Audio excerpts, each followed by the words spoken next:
Les Lévites furent désignés pour représenter la pleine intention et pensée de Dieu concernant son peuple tout entier. Et la vocation était de considérer toute chose en relation avec cette pleine pensée de Dieu.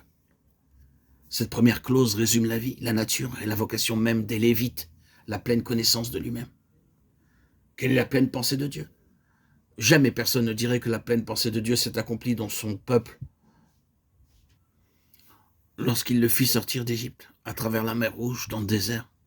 Il est tout à fait impossible de lire la parole de Dieu en lien avec l'histoire d'Israël durant les 40 années et de dire qu'il s'agit de la pleine pensée de Dieu, de toute l'intention de Dieu, et qu'il a atteint son but. Tout montre le contraire et personne ne suggérerait qu'il en fût ainsi. Certes, ils furent rachetés avec un sang précieux, ils furent sauvés par une main puissante, ils ont été retirés du monde d'une manière figurative, ils ont été soustraits aux puissances des ténèbres et devinrent un peuple destiné à être la possession personnelle de Dieu. Mais néanmoins, la pensée intégrale de Dieu s'étend bien au-delà de cela. La pleine pensée de Dieu était en direction de la terre avec toute sa signification symbolique comme étant une représentation de la plénitude de Christ et de la nature de cette plénitude. La pleine pensée de Dieu pour les saints ne s'accomplit jamais dans leur délivrance du péché, du monde et du pouvoir de Satan. C'est là une grande part de la pensée du Seigneur, mais non la pensée complète. Ce n'est que le début de sa pensée, c'est la base, qu'est la pleine pensée de Dieu. Premièrement, c'est l'espérance de son appel afin de saisir quelle est cette chose qui demande que lui, le Dieu de notre Seigneur Jésus-Christ, le Père de gloire, nous accorde un esprit de sagesse et de révélation jusqu'à la connaissance de l'espérance de son appel.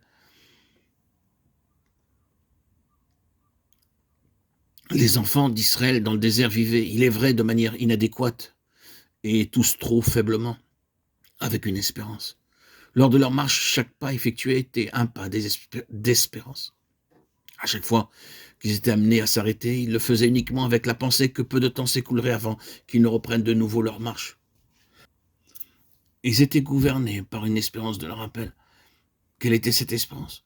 Un lieu où il y aurait la plénitude, plénitude de vie, plénitude de puissance, une terre où ils auraient eu tout ce que Dieu pouvait leur donner et tout ce que Dieu, dans sa grâce et son alliance, leur avait promis.